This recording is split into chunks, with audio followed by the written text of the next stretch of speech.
Very good afternoon, children. Myself, Alket Tripathi, SST teacher from LPM Public School, Kola Bazar, Gorakhpur.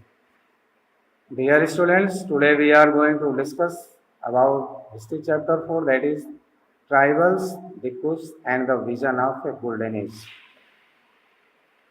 This is important chapter for you to know the exact condition of the tribal people living in India in previous time and what type of life they led and what type of difficulties they faced in their life. You can say after establishment of British power, tribal people face a lot of problem as many restrictions were imposed over them by the British. They brought forest laws, which was very much horrible for them. It was very much troublesome for them. They could not get anything from the forest since then. So, through discussion, we shall come to know exactly about the condition of the tribal people. In 1895, a man named Birsha was seen roaming the forests and villages of Chotanagpur in Jharkhand. No doubt Birsa Munda was a very brave tribal person who gathered his community against the British and fought very aggressively against the British power. He was the person of Chota Nagpur, that is in Jharkhand.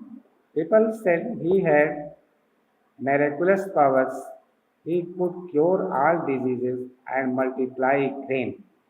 Means he had divine power, it is said.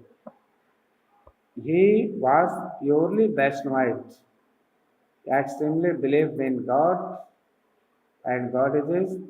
He was pure vegetarian. Also, he taught his community not to take or not to eat non-veg and be Vaishnavite, faith in God, thus pray the God, worship the God. He has miraculous powers, no doubt about that. Any kind of disease he could cure from his hand and his own power. Also, he could multiply grains. Birsa himself declared that God had appointed him to save his people from trouble, free them from the slavery of Dikkus. Dikkus means outsiders. Soon thousands began following Birsa, believing that he was Bhagwan and had come to solve all their problems. In very short time, people started believing over Birsa. They said him just like God. He also taught the people that the God has sent him to save the people from the Dikkus means outsiders. जो लोग भी बाहर से आते हैं उनसे बचाने के लिए ईश्वर ने ही हमको यहाँ पर भेजा है. सारी स्लेवरी से मुक्त करने के लिए भगवान ने हमको यहाँ पर भेजा है, ऐसा उसने जो है लोगों को मैसेज दिया. Soon thousands began following Birsa. Birsa was born in a family of Mundas, a tribal group that lived in Chotanagpur. He belonged from the Munda community, that is the community of Chotanagpur, that is in Jharkhand. But his followers included other tribals of the region, Santhals and Orans. Not only Mundas, but also Santhals and Orans were also joining with him. All of them in different ways were unhappy with the changes they were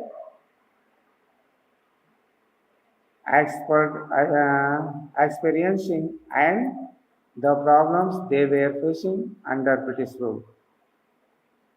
Their familiar ways of life seemed to be disappearing. Their livelihoods were under threat and their religion appeared to be in danger.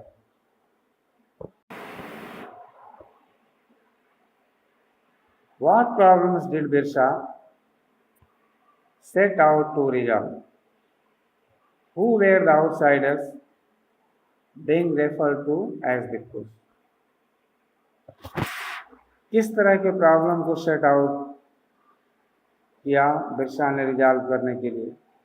कौन से outsider थे जिनको दिक्कुश कहता था, और how did they enslave the people of the region, और कैसे इस रीजन में जो है लोगों को उन लोगों ने गुलाम बनाया हुआ था. What was happening to the tribal people under the British? British के शासन में ट्राइबल्स के साथ और किस तरह की घटनाएं होती थी? How did their life change? These are some of the questions you will read about in this chapter. All such types of questions are there which you will read in this chapter ahead. You have read about tribal societies last year. Most tribes had customs and rituals that were very different from those laid down by Brahmins. These societies also did not have the sharp social divisions that were characteristic of caste societies. All those who belonged to the same tribe thought of themselves as sharing common ties of kinship. However, this did not mean that there were no social and economic differences within tribes. How did tribal groups live? Tribal groups कैसे रहता था? By the 19th century, tribal people in different parts of India were involved in a variety of activities. Some were dhoom cultivators. Some of them practiced dhoom cultivation, that is shifting cultivation. This was done on small patches of land, mostly in forest. The cultivators cut the tree tops to allow sunlight to reach the ground and burn the vegetation on the land to clear it for cultivation. They spread the ash from the firing, which contained potash to fertile the soil. They used the axe to cut trees and the hoe to scratch the soil in order to prepare it for cultivation. They broadcast the seeds, that is, scatter the seeds on the field instead of plowing the land and sowing the seeds. Once the crop was ready and harvested, they moved to another field. A field that had been cultivated once was left fallow for several years. Shifting cultivators were found in the hilly and forested tracts of northeast and central India. The lives of these tribal people depended on free movement within forests and on being able to use the land and forest for growing their crops. That is the only way they could practice shifting cultivation. Some were hunters and gatherers. In many regions, tribal groups lived by hunting animals and gathering forest produce. They saw forest as essential for survival. The Khons were such a community living in the forest of Odisha. They regularly went out on collective hunts and they divided the meat amongst themselves. They ate fruits and roots collected from the forest and cooked food within the oil they extracted from the seeds of the sal and mahua.